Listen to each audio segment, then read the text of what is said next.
মাথায় যদি আপনার সমস্যা হয়, ব্রেন ঠিকঠাক মতো কাজ করতেছে না, তাহলে কীভাবে বুঝবেন? আপনি দেখবেন আপনার চোখে আপনি ঝাপসা দেখতে পারেন, মাথা ঘুরবে, আপনার মেজাজ খিটখিটে থাকবে, আপনি দেখবেন যে কোনো একটা বিষয়ে সহজে কনসেন্ট্রেশন দিতে পারবেন না, মনোযোগ দিতে পারবেন না, মনোযোগ 10 সেকেন্ড আপনার থাকবে না, মনোযোগ বিচ্ছিন্ন হয়ে যাবে। আপনি একটা জিনিস সহজে ভুলে যাবেন, খুব সহজে ভুলে যাবেন, আপনি অনেক চেষ্টা করবেন কিন্তু ভুলে যাবেন, মনে করতে পারবেন না। তার মানে আপনার ব্রেনটা ঠিকঠাক মতো কাজ করতেছে না। ব্রেন ঠিক রাখার জন্য 1 নাম্বার হচ্ছে রাতের ঘুম। এশার নামাজের পর যত দ্রুত পারেন ঘুমিয়ে যেতে হবে। আজকে তোর প্রোগ্রামে অনেক দেরিতে, আজকের বিষয়টা ভিন্ন। এশার নামাজের পরে যত দ্রুত ঘুমিয়ে যাবেন এবং ফজরের আগে যদি উঠতে পারেন, আপনার ব্রেনটা অনেক বেশি সুপার চার্জ হবে। এই যে মোবাইলের অনেকক্ষণ চালানোর পরে ব্যাটারি শাটডাউন হয়ে যায় না, চার্জ দিলে ঠিকঠাক, ওরকম আমাদের ব্রেনটা তো সারাদিন আমরা কর্মব্যস্ত থাকি, অনেক কাজে ব্যস্ত থাকি। ব্রেনটাকে যদি ঠিক রাখতে চান, রাতের ঘুমটা খুবই জরুরি, খুবই জরুরি। আমি তো এটা বারবার বলি যে নাইট ডিউটি, এই যে আমরা ডক্টর, পুলিশ আরও যারাই আছে, এত বেশি নাইট ডিউটি সায়েন্টিফিক্যালি প্রুভড, শেষ হয়ে যাচ্ছে, মস্তিষ্ক শেষ হয়ে যাচ্ছে, শরীর শেষ হয়ে যাচ্ছে।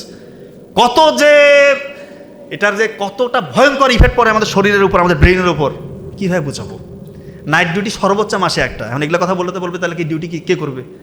ওইভাবে জনগণকে রিক্রুটমেন্ট করতে হবে যদি সত্যিকার অর্থে সুস্থ থাকতে চাই। এটা সত্যি কথা, এটা যে কোনো পেশার ক্ষেত্রেই। এখন কিভাবে করতে হবে এটা গভর্নমেন্ট জানে, এটা ইন্টারন্যাশনালি সবাই মিলে এটা বসে ঠিক করতে হবে। একটা মানুষের মাসে একটা বেশি নাইট করাই উচিত না। আমাদের ডাক্তারি পেশায় তো দেখা যায় সপ্তাহে 3-4টা নাইটও থাকে। এখন তো উপজেলাগুলোর অবস্থা খুবই খারাপ, মাত্র 2জন ডাক্তার দিয়ে চালায়, মাসে 15টা নাইটও করতেছে, খুবই খারাপ অবস্থা। তো এটাই রিয়েলিটি। আপনাদেরকে বলবো যে রাত জাগবেন না, আর সকালবেলা উঠে খালি পেটে 600 ml কুসুম গরম পানি পান করবেন, সাথে 1 চামচ লেবুর রস, 1 চামচ মধু, এটা মিশা যদি খেতে পারেন, ইনশাল্লাহ ব্রেইনের মধ্যে যে টক্সিক সাবস্টেন্সগুলো জমে ওয়াশ আউট হয়ে যাবে ইনশাল্লাহ। একদম রাস্তা ক্লিয়ার, ঝকঝকা ফকফকা। একদম শিশু বাচ্চা থেকে শুরু করে বয়স্ক পর্যন্ত সবাই এই জিনিসটা মেনটেন করবেন। ব্রেন গেল, হার্ট সব থেকে পাওয়ারফুল, এটা হচ্ছে পাম্প মেশিন। মোটর দেখেন না, এই যে আমাদের এখানে দোলাবাড়ি বলে, মানে যেখানে ক্ষেত খামার আছে না, ধান চাষ করে, এক জায়গায় মোটর বসেছে, ওইখান থেকে সব জায়গায় পানি সার্কুলেট হয়ে যাচ্ছে। এরকম আমাদের এইখান থেকে রক্তটা পুরো বডিতে সার্কুলেট হয়। এই হার্টটা যদি ঠিক না থাকে, এখানে যদি ওই যে চর্বি জমে, এক কথা কোলেস্ট্রল জমে, হার্টে ব্লক হয়, আপনার কাম শেষ। তাহলে কীভাবে বুঝবেন? একটু কাজকর্ম করলে দেখবেন হাঁপায় যাবেন, তার মানে আপনার হার্টটা ঠিক নেই। সিঁড়ি বেয়ে উপরে উঠতেছেন, দেখতেছেন আপনি হাঁপায় যাচ্ছেন, আগে আপনি এরকম ছিলেন না। আপনি ক্লান্তিবোধ, একটু কাজ করবেন আপনি অবসাদগ্রস্ত লাগে, আপনার একটু কাজ করলে শ্বাসকষ্ট হয়, তার মানে আপনার হার্টটা ঠিক মতো চলতেছে না, হার্টবিটটা ফাস্ট হয়ে যায়। একটু কাজকর্ম করলে, একটু ভারী কাজ করলে, একটা ভারী কিছু উঠাইছেন, আপনার হার্টবিট ফাস্ট, দপ করতেছে, তার মানে আপনার হার্টটা ঠিক নাই। হার্ট ঠিক রাখতে হবে, কীভাবে পারবেন? এটা তো আগে থেকেই করতে হইতো। 1 গামলা ভাত নিয়ে যদি বসে খান, আপনার হার্ট জীবনে ঠিক থাকবে না। ভাত খেতে হবে কম, শাকসবজি ফলমূল বেশি করে খেতে হবে, খাবারগুলো চিবিয়ে খেতে হবে। এখানেও রাতের ঘুমের খুব জরুরি একটা ব্যাপার আছে, রাতের ঘুমটা ইনশিওর করতে হবে। আগে রাতে ঘুমাইতে হবে। বেশি দুশ্চিন্তা করা যাবে না। দুশ্চিন্তার মধ্যে কেউ যদি থাকে, সে যত বড় চাকরিজীবী হোক, যত বড় পদ পদবীর হোক, সে ছাত্র হোক, যেই বেশি দুশ্চিন্তা করবে তার হার্টের উপর ইফেক্ট পড়বে, কারণ কর্টিসল লেভেলটা তখন বাড়তে থাকে। যখন আমরা খুব বেশি দুশ্চিন্তা করি, আমাদের কর্টিসল লেভেল বেড়ে যায়। কর্টিসল লেভেল বাড়লে এটা হার্টের জন্য খারাপ। একটু মডারেট এক্সারসাইজ করতে হবে। সকালবেলা ফজরে উঠে 20 মিনিট, আধা ঘন্টা একটু এক্সারসাইজ করতে হবে, একটু গায়ে রোদ লাগাতে হবে, তাহলে আপনার হার্টটা ভালো থাকবে। কথা কি বুঝতে পারতেছেন? ফুসফুস 2টা ফুসফুস আছে, ফুসফুস যদি কারো ঠিক না থাকে, সে দীর্ঘদিন ধরে কাশি দিবে, তার একটুতে শ্বাসকষ্ট হবে, তার কাশির সাথে রক্ত যেতে পারে। এটা হইলে বুঝবে যে আপনার ফুসফুসে কোনো একটা রোগ হয়েছে। কী রোগ হইতে পারে? টিউবারকুলোসিস হতে পারে, এখানে অ্যাবসেস হইতে পারে, নিউমোনিয়া হতে পারে, বিভিন্ন রোগ হইতে পারে। তবে সিমটম এগুলা, ধরেন যে আপনার 21 দিনের মতো বা 21 দিনের বেশি কাশির সাথে রক্ত যাচ্ছে, শরীর শুকায় যাচ্ছে, খাওয়ার অরুচি, সাথে একটু লো গ্রেড ফিভার, তার মানে আপনার যক্ষা হওয়ার সম্ভাবনা বেশি বা অন্য কোনো রোগ হইতে পারে। এটা ফুসফুসের রোগ। ফুসফুসটাকে ঠিক রাখার জন্য কী করতে হয়? এখন তো কেউ আমরা মাস্ক পরি না, আমিও পরি নাই। কিছুদিন আগে কোভিড গেছে, কোভিডের সময় সবাই মাস্ক পরতো, মনে হয় গোটা দুনিয়াতে শুধু জীবাণু আর জীবাণু। কোভিড এখন নাই, তার মানে কি অন্য কোনো জীবাণু নাই? কোটি জীবাণু। এক কোভিড নির্মূল হয়েছে, আমরা মনে করতেছি আমরা মনে হয় সকল জীবাণু থেকে নিজেদেরকে সেভ করলাম। এটা সত্য না। কোটি জীবাণু আছে যেটা আমরা চোখে দেখতে পারতেছি না। তার মানে মাস্কটা পরা উচিত, অন্তত বাসায় তো পরা ঠিক না, বাসায় পরবো না, যে কোনো প্রোগ্রামে করবো না, কিন্তু আমাদের যে রাস্তাঘাটগুলো অবস্থা, যে ধুলাবালি, এগুলোতে বের হলে একটু সেফ থাকতে হবে। আর প্রতি ওয়াক্ত নামাজ শেষে 2-3 মিনিট করে বুক ভরে শ্বাস নিতে হবে। বুক ভরে শ্বাস দিয়ে শ্বাসটা আটকে রেখে ধীরে ধীরে শ্বাস ছাড়বেন, আপনার ফুসফুসের কর্মক্ষমতা বাড়বে ইনশাআল্লাহ। কথা কি বুঝতে পারতেছেন?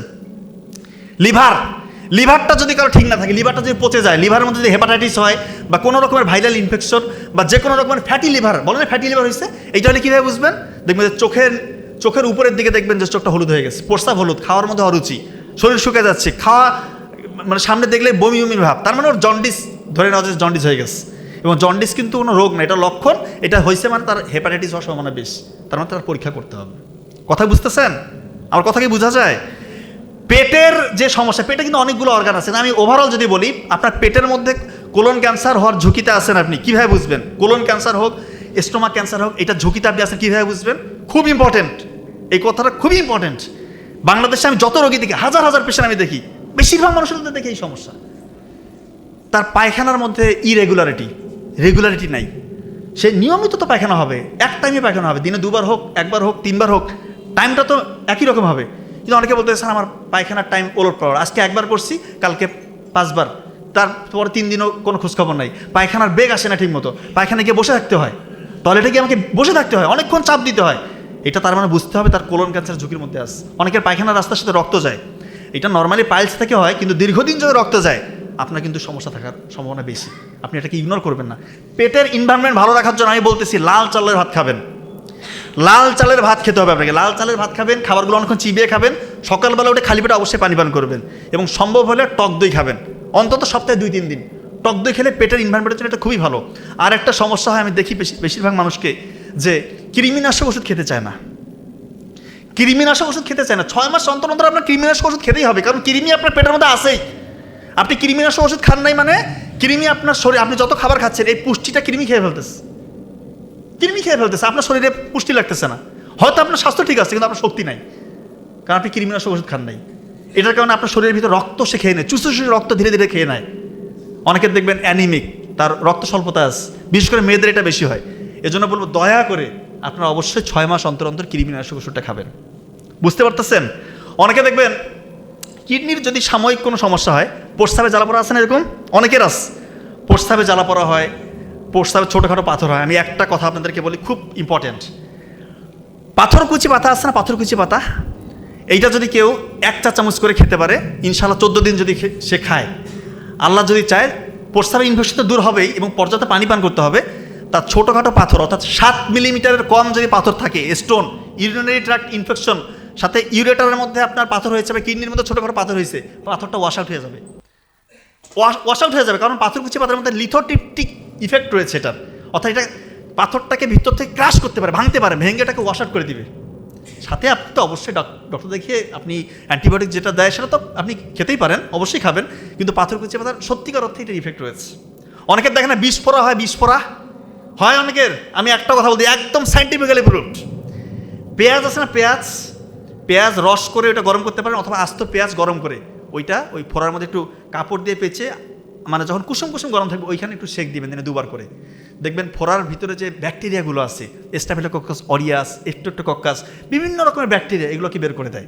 আর পুষটা যে ভিতরের দিকে বসে থাকে, ও পুষটাকে বাইরের দিকে নিয়ে এসে এটা হচ্ছে মানে ফেটেই দিয়ে আপনার ওই অ্যাবসেস যেটা বলতেছি আমরা আমাদের ভাষায় অ্যাবসেস, মানে যেটাকে বিস্ফোরা বলেন, এটা ইনশাআল্লাহ খুব দ্রুত নির্মূল হয়ে যাবে। কারণ পেঁয়াজের মধ্যে সালফার কম্পাউন্ডস রয়েছে, এটা অ্যালিসিন একটা উপাদান থাকার কারণে, এবং এটা কিন্তু একই সাথে অ্যান্টিবায়োটিকের মতো একটা রোল প্লে করে। এটা আপনারা করে দেখেন, খুবই ইফেক্টিভ। অনেকের ছোটোখাটো আঁচিল হয়, এটা আপনারা 1/2 চা চামচ রসুনের রস আর সামান্য একটু ভায়োডিন, মানে পোভিডেন আয়োডিন সলিউশন, এটা মিক্সড করে কয়েকদিন ওই ছোটো ছোটো যে আঁচিলগুলো হয় ওইখানে লাগায় রাখবেন, কয়েকদিনের মধ্যে দেখবেন ছোটো ছোটো আঁচিল হলে এটা চলে যাবে। তো এই মোদ্দা কথা, রাতের বেলা ঘুমটা আগে ঘুমাবেন, ফজরের আগে উঠবেন। আপনারা ফজরের আগে উঠে 2 রাকাত নফল নামাজ পড়বেন, যে কোনো ক্যাটাগরি স্টুডেন্ট হন না কেন ভাই, আল্লাহর কাছে চান, আল্লাহ তাআলা বাড়াই দিবে। অনেকে বলেন আমি সম্পদশালী হতে চাই, টাকা পয়সার মালিক হতে চান না, খুব টাকার দরকার না, সবভাবে টাকার পাহাড় হয়ে যাবে টাকার, শুধু দান করেন, যতটুক আছে আপনার, যতটুক আপনি 100 টাকার মালিক, ওইখান থেকে 10 টাকা 20 টাকা দিয়ে দেন, আল্লাহ কোন দিক দিয়ে রিজিক বাড়াই দিবে। কোথা থেকে আসতেছে এত রিজিক? আমি নিজে প্রমাণ, আমি বহু টাকাওয়ালার মালিক না, কিন্তু আমি আমার স্টেজে আমার বয়সে আলহামদুলিল্লাহ আল্লাহ তাআলা আমাকে যা দিয়েছে, এটা তো ওপেনলি বলা যায় না, বৈধভাবে যা আমি করেছি আলহামদুলিল্লাহ, শুকরিয়া। আমার বড় ভাইও তাই, আমাদের পরিবারটাই তাই। আপনারা দান করেন, গোপনে দান করেন, আর ফজরের আগে উঠে চোখের পানি ফেলেন। এই কথা আমি সব জায়গায় বলি, চোখের পানি ফেলেন। আপনি কি বিপদে আছেন? পৃথিবীতে এমন কোনো বিপদ নেই যেটা আপনার কাটবেন ইনশাল্লাহ। কি বিপদ আপনার? কিসের বিপদ? কি আপনি ছাত্র, চাকরি হচ্ছে না? বড় চাকরি, আমরা তো সর্বোচ্চ চাকরি করি নাকি? বিসিএস ক্যাডার তো নাকি, বাংলাদেশে তো এটাই আপনারা মনে করেন যে এটা আইডল। আমরা এগুলো কিছু মনে করি না, এটা দুনিয়াবি সাফল্য আমাদের কাছে কিছু না, কিন্তু বলতেছি ডাক্তারিতে চান্স পাইছি, বিসিএস ক্যাডার হয়েছি, আমি হচ্ছে মেধাহীন, অত বেশি মেধা আমার নাই। আমি আল্লাহর সাথে কানেকশন তৈরি করার চেষ্টা করেছি, ফজরের আগে উঠেছি, মায়ের দোয়া নিয়েছি, পড়েছি, আল্লাহ তাআলা দিয়ে দিয়েছে। এই যে আপনাদের ভালোবাসা এটা আপস অ্যান্ড ডাউন হয়। মানুষের সম্মান কীভাবে বাড়ে কীভাবে কমে সেটা নিয়ে আমি অশ্লীলতার সাথে এটার কোরিলেশন হবে, এটা নিয়ে আমি আলোচনা করব। তবে আমি যেটা বলছি, আপনার দান করেন, আমার কথাটা স্টাম্পে সাইন নেন, আমার প্রয়োজনে আপনার দান করেন। আপনার যদি রিজিক বৃদ্ধি না পায়, আমি চ্যালেঞ্জ করে বলতেছি, এটা অবশ্যই আপনার রিজিক বৃদ্ধি পাবে। টাকা কোন দিক থেকে আসবে দিশা পাবেন না, বৈধ টাকা, অবৈধ টাকা না, বৈধ টাকা বলতেছি। আপনি হিসাব মিলাতে পারবেন, আল্লাহর মেকানিজম আলাদা রকমের। আপনার মেকানিজম, আপনি তো আপনার ব্রেন যতটুকু আছে এতটুকু থেকে চিন্তা করেন, আল্লাহ কোন দিক থেকে দিবে আপনি কোনো হিসাবে মিলাতে পারবেন না। এই জিনিসটা মেনটেন করবেন। এখন আমি চলে আসব আমার মূল যে টপিকস, পর্নোগ্রাফি, অশ্লীলতার ব্যাপারে পবিত্র কোরআনে বলা আছে 17 নম্বর সূরার 32 নম্বর আয়াতে দেখবেন স্পষ্ট বলা আছে, তোমরা জেনার ধারের কাছে যাও না। ধারের কাছে যাওয়া মানে বুঝেন, এই পর্নোগ্রাফি তো এটা ডিরেক্টলি জেনা, চোখের জেনা। পর্নোগ্রাফি ইন্ডাস্ট্রি এটা $multi-trillion ইন্ডাস্ট্রি। এটার উদ্দেশ্য এবং কাজই হচ্ছে যুবক যুবতীদেরকে ধ্বংস করা। সত্যি বলছি, যুবক যুবতীদেরকে ধ্বংস করে দেওয়া, স্পেশালি মুসলিম যুবক যুবতীদেরকে ধ্বংস করা, যেন মাথা তুলে দাঁড়াতে না পারেন। আপনার ব্রেন এটা যেন জানোয়ারের মতো হয়ে যায়, জানোয়ার পশুর মতো হয়ে যায়। এই জন্য এই অশ্লীলতাকে ছড়িয়ে দেওয়া হয়েছে। এখন আপনারা বলতেছেন এগুলো আমি আমার ভোকাল কর্ড থেকে জোরে জোরে বলতেছি, এগুলো আমার গায়ের জোরে বলতেছে নাকি? বৈজ্ঞানিকভাবে প্রমাণিত, আমাদের যে ব্রেইনের ফ্রন্টাল লোব আছে, ফ্রন্টাল লোব এটা শ্রিঙ্কেজ হয়ে যায়, সংকুচিত হয়ে যায়। তার প্যাটার্ন দেখছে, ব্রেইনের প্যাটার্ন জানোয়ারের প্যাটার্নের মতো হয়ে যায়, জন্তু জানোয়ারের প্যাটার্ন ব্রেইনের। আর যারা অশ্লীল কাজে নিমজ্জিত, দীর্ঘদিন ধরে পর্নোগ্রাফিতে আসক্ত, রাতের বেলা গোপন গুণা করতেছে, একাকী নির্জনে সে নিজেকে কন্ট্রোল করতে পারে না, পর্নোগ্রাফি দেখে মাস্টারবেশন করে, তার ব্রেইনের প্যাটার্ন জানোয়ারের মতো।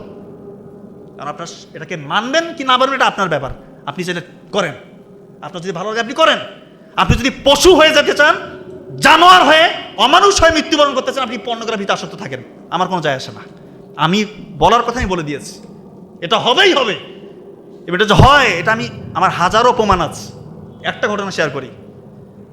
আমার অনলাইনের এক পেশেন্ট ফোন দিয়ে কান্নাকাটি করতেছে, চেহারার অবস্থা খুব চেহারা মানুষের কালো হইতে পারে, সাদা হইতে পারে, ডাজেন্ট ম্যাটার, কিন্তু চেহারার মধ্যে একটা নূরের ভাব থাকবে। চেহারাটা কি দেখেই মনে হচ্ছে কেমন একটা তাই এটা বললাম না, যাই হোক, চেহারা নূর নাই, এক কথায় শেষ। সে বলতেছে, স্যার আপনি যে কথা বলতেছেন মনে হচ্ছে আমাকে সামনে রেখে, আমাকে দাঁড় করে রেখে কথা বলতেছেন। কেমন কি হয়েছে? স্যার আমার বাসায় যে বোন আছে, আমার নিজের মায়ের পেটের বোন, আমি তাদের দিকে এখন খারাপ দৃষ্টিতে তাকাই। এখন এটা কি আমি বানায় বললাম কথাটা? কোন পর্যায়ের ব্রেইন হইতে পারে, তার হিতাহিত জ্ঞান তার নাই। সে এখন সুচিন্তিত চিন্তা, সে ঠিক মতো চিন্তা করতে পারে না। আমাদের যে ডিসিশন মেক, আমরা যে চিন্তা করবো ঠিক মতো, কোনটা করা যাবে কোনটা করা যাবে না, কোনটা বলা যাবে কোনটা বলা যাবে না, এই হিতাহিত জ্ঞান তার নাই। সে এখন পশু হয়ে গেছে। বলতে স্যার আমাকে বাঁচান স্যার। যখন আমি আমার বোনকে দেখে বাথরুমে গিয়ে মাস্টারবেশন করার পরে, তখন আমার মনে হয় এটা আমি কি করলাম। সে তো আমার নিজের বোন, আর ভাইয়ের মতো আমাকে আদর করে। চিন্তা করেন কোন পর্যায়ে যেতে পারে। নর পশুরা এই জিনিসটা আবিষ্কার করছে, নর পশু, এই পর্নোগ্রাফি ইন্ডাস্ট্রি। আর আপনারা ওদেরকে ফলো করেন না। আর পর্নোগ্রাফিতে কেউ একবার আসক্ত হয় না। প্রথমে নাটক, একটু গান শুনি, অন্তরটা নাকি তার শান্তি পায়। আর তোকে এইখান থেকে নিয়ে যাবে। ওই নাটকের মধ্যে 1 ঘন্টা 2 ঘন্টা নাটকে পুরোটা অশ্লীল কিছু দেখে না, একটা সিন হতে হবে এমন কিছু দেখাবে যেটা থেকে আপনার ব্রেন ট্রিগার আউট হয়ে যাবে, আপনি স্টিমুলেট হবেন, আপনি তখন আর কন্ট্রোল করতে পারবেন না। তখন মনে হবে যে নাটক বাদ, সিনেমাতে যাই, কি টালিউড বলিউড হলিউড এই সেই দিয়ে, তখন ওইটা তো আপনার ব্রেন আর শান্ত হবে না, ক্ষান্ত হবে না। আপনাকে আরও চাই, আরও লাগবে। কি লাগবে? পর্ন দেখবেন। পর্ন দেখেও এরপরে আপনি সফট পর্ন থেকে যত রকমের খারাপ পর্ন আছে সেটা দেখে দেখে আপনি, এরপর আপনার ব্রেন থেকে শুধু হাই ডোপামিন রিলিজ হবে, ও আরও চায় আরও চায়। আপনি তো ওইভাবে দিতে পারবেন না, তখন আপনি পশুর সাথে সেক্স করে এরকম পর্ন আপনি দেখবেন। এরকম পেশেন্ট আমার আছে, হাই সোসাইটি, উচ্চপদস্থ কর্মকর্তা, তারা 2 জন ফোন দিয়ে কান্নাকাটি করতেছে, বলতে স্যার আমি ঠিক নাই। কি হয়েছে? স্যার আমি আমার মিসেস ধরে ফেলছে, তার অ্যাক্সেস ছিল আমি জানি না, আমি যে পশুর সাথে বিস্টিয়ালিটি, পশুর সাথে যে পর্নোগ্রাফিগুলো আছে এটা আমি দেখতাম। তার পাশেই তার মিসেস ছিল, উনি ফোন দিয়ে কান্না করতেছে, স্যার যে আমাদের অ্যাফেয়ার হয়ে বিয়ে হয়েছে, যদিও অ্যাফেয়ার কোনোভাবেই আমরা এটাকে সার্টিফাইড করি না, তারা বলছে সেই ঘটনা বলতেছি, বলতে স্যার সে এত জঘন্য, সে পশুর সাথে এই ইয়েগুলো দেখে এবং তার আমার সাথে তো কোনো শারীরিক সম্পর্ক নাই, মাসে আমাদের একবার শারীরিক সম্পর্ক নাই। এই কথাগুলো আমি ওপেন বলছি, কারণ এটা আপনাদের কোথায় শেখাবেন, আপনারা কোথায় শিখবেন? এই কথাগুলো কোথায় বলবে? স্কুলে শেখানো হয় না, মাদ্রাসায় শেখানো হয় না, কলেজে শেখানো হয় না, ভার্সিটিতে শেখানো হয় না। আর গোপন গুণায় যে এই সন্তানগুলো ধ্বংস হয়ে যাচ্ছে, যুবক যুবতীদের ধ্বংস হয়ে যাচ্ছে, এটা কে বলবে? আর বাবা মারা বলতেছে ক্যারিয়ার করো, ক্যারিয়ার করো। 30 বছর হয়ে গেছে, বিয়ে দেওয়ার নাম নাই। তার কি যৌবনের তাকাজা নাই? তার চাহিদা নাই? সে কোথায় মিট আপ করবে? এটা বাবা মারা কবে বুঝবে এই জিনিসটা? মানে তার সাবালক হয়ে গেলেই বিয়ে দিয়ে দেন। কয়টা লোক খাবে রে ভাই? আপনার ছেলেকে বিয়ে দিলে কয়টা লোক খাবে? একটা মেয়ে তো, তাকে নিজের মেয়ের মতো করে দেখেন না। তারা দুজনে লেখাপড়া করুক বিয়ের পর, চোখের জানা থেকে তো বাঁচে, এই অশ্লীল কাজগুলো থেকে তো বাঁচে। একটা ছেলে 16-18 বছর থেকে যদি সে মাস্টারবেশন করে, পর্ন ভিডিও দেখে, 30-35 বছর হয়ে গেছে, আপনি বিয়ে দিচ্ছেন না, এই 12-15 বছর তো শেষ। আর পরে বলতেছেন আমাদের বাচ্চা হচ্ছে না। আপনার ছেলে বহুত বড় ক্যাডার অফিসার, বা আরো বড় কিছু, কোটি কোটি টাকার মালিক, কি তার স্ত্রীকে যা বলেন এমনি এমনি পরকীয় সম্পর্ক বাড়তেছে? হ্যাঁ, পরকীয়া এমনি বাড়ে। প্রবাসী ভাইরা ফোন দিয়ে বলতেছে স্যার 3 মাস ছিলাম, 3 বছর 4 বছর প্রবাসে থাকার পর 3 মাস মানে 6 মাস থাকতে আসছি দেশে, 3 মাস থাকছি, আমার স্ত্রীকে আমি 3 মিনিট সময় দিতে পারি নাই। 3 মিনিট আমি লজ্জায় চলে আসছি, স্যার আপনি আমার চিকিৎসা করান। হিস্ট্রি কি? পর্নোগ্রাফি, মাস্টারবেশন দীর্ঘদিন ধরে। আর প্রবাসে যারা থাকে, এত টাকার লোভ, বাংলাদেশে কি না খেয়ে মরে যাবা? তোমরা কি জ্ঞান অর্জনের জন্য যাচ্ছ এখানে? টাকার জন্য কাঙ্গাল হয়ে গেছে। কিভাবে থাকে? একা একা যে থাকে, 5 বছর 6 বছর হয়ে যায় বিদেশে থাকে। ও কি মানুষ না? ও কি ফেরেস্তা? ও কি প্রতিদিন রোজা দেন নাকি? 100টার মধ্যে 95টার উপরে এই হিস্ট্রি। সারাদিন পরিশ্রম, এত কাজ করে, রাতের বেলা এসে তার শরীরটাকে রিচার্জ করবে, সে ঘুমাবে, সেটা না, সে পর্ন ভিডিও দেখতেছে, মাস্টারবেশন করতেছে, তার শরীর শেষ। আবার পরের দিন ওখানে তো মানে পশুর মতো খাটায়। মালয়েশিয়া যারা থাকে, ওই পেশেন্ট আমাকে বলে স্যার চায়না, আমাদের যে মালিক চাইনিজ ভাষা কিছু বুঝেও না স্যার, শুধু কয় কাজ, মানে কাজ স্যার কিছুই বুঝে না, শুধু কাজ করায়, সারাদিন কাজ করে, রাতের বেলা এই অবস্থা। আমার শরীরে কিচ্ছু নাই স্যার, আমি জাস্ট উপরে একটা ফ্রেম আছে আমার মানুষের, আমি ভিতর থেকে অমানুষ, ভিতর থেকে অমানুষ। এই কথাগুলো বলছিল, একটাও মিথ্যা কথা। আর পরিবারগুলোতে তো জেনার আখড়া লেগে আছে। কিভাবে? আপনারা বলতে পারেন কিভাবে? রাসূলুল্লাহ সাল্লাল্লাহু আলাইহি ওয়াসাল্লাম বললো যে দেবর ভাবির সম্পর্ক এটা মানে সব থেকে সেন্সিটিভ। এরপরে হচ্ছে যে আরেকটা কি সম্পর্ক? হ্যাঁ, দেবর ভাবি আর একটা সম্পর্ক আছে, শালিদুল ভাই। সত্য ঘটনা বলতেছি, আমি চেম্বারে আছি, 2 জন আসলো, আমি মনে করতেছি স্বামী স্ত্রী। তো ওই মেয়ের তার পার্সোনাল কথা, প্রাইভেট পার্টের কথা, যেটা ওই ছেলেটা বলে দিচ্ছে আর কি। তো যাই হোক, আমি চিকিৎসা দিলাম, বললাম যে বিয়ে কত বছর হয়েছে? বলতেছে আমার শালি। কি কি কি করবেন কন? শালি তা মানে আপনি কেন এখানে? দাঁত কেলায় হাসতেছে। চিন্তা করেন, প্রেসক্রিপশন দিয়ে গেলাম, হুন্ডা বাইকের পিছনে ভব করে টান দিয়ে চলে গেল। এই হচ্ছে সম্পর্ক। বাবা মারা কি মানে মাথার মধ্যে কিছু আসছে না নাই আল্লাহ জানে। জামাই আসছে আর একটু শালিকে নিয়ে ঘুরবে, চিন্তা করেন এগুলা কোন লেভেলের রে ভাই? এগুলা কি এক একটা অলি নাকি? এরা যারা বিয়ে করার শালি কি তার কি মানে ওর কি কাজ করে না কোনো ব্রেনের মধ্যে নাকি? শালিকে নিয়ে ঘুরবে আর ওখানে অশালীন কিছু হবে না, অবৈধ কিছু হবে না, এই চিন্তার মধ্যে আছে না? এত পবিত্র। এগুলা একটা আমি মিথ্যা কথা বলতেছি না। আর এক ভাই ফোন দিচ্ছে, অনলাইনের পেশেন্ট, যে আমার ভাইয়ের সমস্যা, তার ইরেকটাইল ডিসফাংশন, প্রিম্যাচুর ইজাকুলেশন, এগুলোর কথা তার ছোট ভাই বলতেছে। ঠিক আছে, 2 ভাইয়ের সম্পর্ক ভালো হতে পারে, বলতেই পারে। আপনি আপনার ভাইকে দেন, বলতেছে ভাই নাই, ভাবি আছে। ভাবিকে বসা এগুলো কথা বলতেছে, তার ভাই নাই। ভাই নাই কেন? ভাই লজ্জা পায়। চিন্তা করেন অবস্থা। এই হচ্ছে পরিবারগুলোর অবস্থা। ছোটবেলায় তো কার্টুন দিয়ে দিচ্ছেন, কার্টুন দিচ্ছে না বাচ্চাকে। আমার বাচ্চা স্মার্ট, কার্টুন চালাতে পারে, মোবাইলের হেভি জানে। আমার ছেলে না স্যার, আমার দেখেন না স্যার, এই অনেক কিছু জানে, নিজে নিজে সার্চ দেয়, ইয়ে করে, 7 বছর বয়সে। আরে বাপরে বাপ, মানে খুব গর্ব ফিল করে ওরা। কার্টুন দিয়ে দিচ্ছেন, ব্রেন থেকে ডোপামিন রিলিজ হচ্ছে, সে অভ্যস্ত হয়ে যাচ্ছে যে আমার এখন সে হাই ডোপামিন যে কাজগুলো থেকে রিলিজ হবে সে তার ওই কাজগুলো তার করতে হবে। হাই ডোপামিন রিলিজ যেগুলো কাজ থেকে হয়, হ্যাঁ, এটা তো বাবা মা জানে না। ডোপামিন খারাপ না, ডোপামিন ভালো। যতটুকু আমাদের শরীরে দরকার ততটুকু ডোপামিন ভালো। ততটুকু ডোপামিন কোথা থেকে আসে? যতটুকু আমাদের শরীরের জন্য উপযোগী। মা বাবার সাথে একটু হাসি মুখে গল্প করা, সন্তান থাকলে তার সাথে একটু খেলাধুলা করা, মাঠে গেছেন বন্ধুদের সাথে একটু খেলতেছেন, ক্রিকেট ফুটবল যেটাই খেলেন, ব্যাডমিন্টন খেলতেছেন, বই পড়তেছেন, কোরআন তেলাওয়াত করতেছেন, নামাজ পড়তেছেন, আল্লাহর সাথে তাহাজ্জুদে কথা বলতেছেন, কান্নাকাটি করতেছেন, এখান থেকেও ডোপামিন রিলিজ হবে। এই ডোপামিনটা আপনার জন্য ভালো। এটা ততটুকু আল্লাহ তাআলা ওই সময় বের করে যতটুকু আপনার শরীরের জন্য ভালো, আপনার ব্রেইনের জন্য ভালো। আপনি মাইন্ডফুল থাকবেন, আপনি প্রশান্তি পাবেন। আর যখনই হাই ডোপামিন, উচ্চ ডোপামিন বের করতে যাবেন, এটা আপনার শরীরের জন্য খারাপ, আপনার ব্রেনকে বিগড়ে দিবে। কোন কোন কাজ থেকে হাই ডোপামিন বের হয়? 1 নম্বর পর্নোগ্রাফি, জুয়া, ইয়াবা, যে কোনো রকমের মাদকাসক্ত, অন্য ঘরের মেয়ের দিকে উকি দেওয়া, যত রকমের আনইউজুয়াল অ্যাক্টিভিটিস আছে। এক কথায় ইসলাম যেগুলোকে নিষেধ করছে সবগুলো জায়গা থেকে এই আপনার কি বলা হচ্ছে হাই ডোপামিন রিলিজ হয়। আর আপনি আপনার সন্তানকে ছোট্ট বয়সে কার্টুনটা দিয়ে দিলেন, কি ক্ষতি করলেন চিন্তা করতেছেন? আপনি নিজেই এটার ক্ষতিটা করলেন। দয়া করে পর্নোগ্রাফিটা ছাড়েন, না হলে আলটিমেটলি আমাদের কাছে আসতে হবে।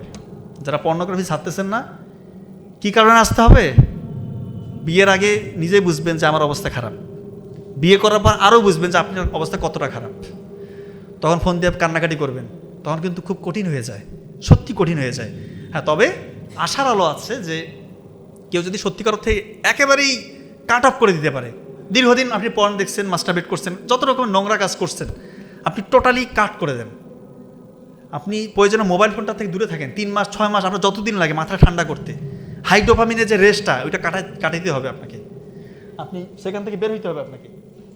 নাবিল ভাই মনে চলে আসছে, যাকে আমি আর কথা বেশি বলবো না। তো আপনি এইটা থেকে বের হইতে হবে আপনাকে। আপনি মোবাইল ফোনটা দূরে রাখেন, আপনি যত কষ্টই হোক আল্লাহর কাছে কান্নাকাটি করেন, চোখের পানি ফেলেন, আল্লাহ তাআলা আপনাকে সাহায্য করবে। আল্লাহ ছাড়া পৃথিবীর কোনো শক্তি না আপনাকে এখান থেকে বের করতে পারে, পৃথিবীর কোনো শক্তি নাই। আল্লাহর কাছে কান্নাকাটি করেন, আল্লাহ সাহায্য করবেন, নাহলে আপনি এখান থেকে বের হতে পারবেন না। আর একটা সর্বশেষ কথা, যে ট্রান্সজেন্ডার নিয়ে কথা বলতে বলেছেন। ট্রান্সজেন্ডার বলার আগে আপনি কয়েকটা কথা বলে। LGBTQ, এলটা হচ্ছে লেসবিয়ান, মেয়ের সাথে মেয়ের সম্পর্ক। জি হচ্ছে গে, ছেলের সাথে ছেলের সম্পর্ক। বি হচ্ছে বাইসেক্সুয়াল, অর্থাৎ সে একই সাথে ছেলের প্রতি আকর্ষণ, মেয়ের প্রতি আকর্ষণ। আর একটা হচ্ছে ট্রান্সজেন্ডার, ও ছেলে, বাইরে থেকে দেখলে সে ছেলে, কিন্তু সে নাকি ভিতর থেকে ফিল করে সে আমি মেয়ে। চিন্তা করেন, বাইরে থেকে ছেলে, সে ভিতর থেকে ফিল করছে আমি মেয়ে। আর হচ্ছে কোয়ার, সে কি সে নিজেই জানে না, সে প্রশ্নবোধক, তার কার প্রতি আকর্ষণ সে নিজেই জানে না। এবং একটা হচ্ছে এক্সটেন্ডেড ভার্সন, হচ্ছে অ্যাবসেন্স, তার কোনো কিছুর প্রতি আকর্ষণ নাই। তো যেটা ট্রান্সজেন্ডার, সেটা আমি আপনাকে বলি, দীর্ঘদিন যারা পর্নোগ্রাফিতে আসক্ত, স্পেশালি এই ধরনের পর্ন দেখে, তাদের মাথার মধ্যে এরকম ফ্যান্টাসি কাজ করে। তারা এরকম চিন্তা করতে করতে তাদের ব্রেইনের মধ্যে একটা প্যাটার্ন চেঞ্জ হওয়ার কারণে তাদের এরকম হইতে পারে। আবার অনেকের জন্মগতভাবে হইতে পারে, সেটা ডাক্তাররা ঠিক করবে যে এরকম আসলে হয় কি না। ক্রোমোজোমাল প্যাটার্ন যদি চেঞ্জ হয়, সেটা খুবই রেয়ার। আর একটা কথা বলি, আপনাদের সন্তানরা অনেকে আছে না, ছোটোবেলা থেকেই মেয়েদের সাথে মানে বড় হয়, ছোটোবেলা থেকেই সে তার বোন, আশেপাশে শুধু বোন, মা, খালা, নানি, দাদি, কোনো ছেলেদের সাথে তার মানে বেড়ে ওঠা নাই, শুধু মেয়েদের সাথে তার বেড়ে ওঠা। এরকম হইলে কিন্তু তার ব্রেইনের মধ্যে, তার ওই চিন্তার মধ্যে বড় রকমের পার্থক্যের কারণে এই ধরনের ফ্যামিলি থেকে ওই ছেলেদের একটা চান্স থাকে যে পরবর্তীতে ট্রান্সজেন্ডার হওয়ার। আর একটা হচ্ছে যেসব ছেলেরা কসমেটিক্স ইউজ করে, কসমেটিক্স, তাই না, অনেকে কসমেটিক্স ইউজ করে, খুব বেশি কসমেটিক্স ইউজ করে। অনেকে দেখবেন যে কি বলে হচ্ছে যে ফেসিয়াল করে। কসমেটিক্স যে পণ্যগুলো, এখানে থ্যালেট এবং প্যারাবেনাস, যেটা ইস্ট্রোজেনের মাত্রাটা বাড়ায় শরীরে, ছেলেদের শরীরে, তখন ইস্ট্রোজেনের মাত্রা বেড়ে গেলে কিন্তু ওর মধ্যে মেয়ে সুলভ আচরণ চলে আসবে, মেয়েলি ভাব চলে আসবে। এটা খুবই মানে সিরিয়াস ইস্যু কিন্তু। তাই কসমেটিক্স ইউজ থেকে দূরে থাকেন, কোনো কসমেটিক্স লাগবে না। মুখের মধ্যে শুধু আলু দেন, আলু পেস্ট করে লাগিয়ে রাখেন, মুখ একদম সুন্দর থাকবে ইনশাল্লাহ। আর যেসব মেয়েরা খুব বেশি মেকআপ করে, কসমেটিক্স দেয়, লিপস্টিক দেয়, তাদের জন্য বলতেছি, যারা সত্যিও বলতেছি, এদের ওভারিয়ান রিজার্ভ কমে যায়। ওভারিয়ান রিজার্ভ এটা হইলে মেয়েদের বাচ্চা ধারণ ক্ষমতা কমে যায়, ইনফার্টিলিটির দিকে চলে যেতে পারে। এই আন্দাজে বিভিন্ন ত্বক ফর্সাকারী ক্রিম, লিপস্টিক, ফেসিয়াল, এটা ওটা করা যাবে না। বাড়িতে ন্যাচারালি সকালবেলা ভোরবেলা উঠে ফজরের নামাজ পড়ুক, একটু কোরআন তেলাওয়াত করুক, পানি পর্যাপ্ত পান করুক, বাড়ির কাজগুলো করুক, দেখবেন যে এমনি চেহারা ঠিকঠাক থাকবে ইনশাল্লাহ। তো আমি আর কথা বাড়াবো না, আশা করছি আপনারা আমার কথা বুঝতে পেরেছেন। আমি আসলে সময় থাকতে আরও কথা বলতাম, আজকে আসলে সব কিছু মিলেই একটু হ্যাভেজার সিচুয়েশন। আমি আমার বড় ভাইকে আসতে বলবো, ওনার মূল্যবান কথা শুনে আমার জন্য দোয়া রাখবেন। ধন্যবাদ সবাইকে, আসসালামু আলাইকুম রহমতুল্লাহ।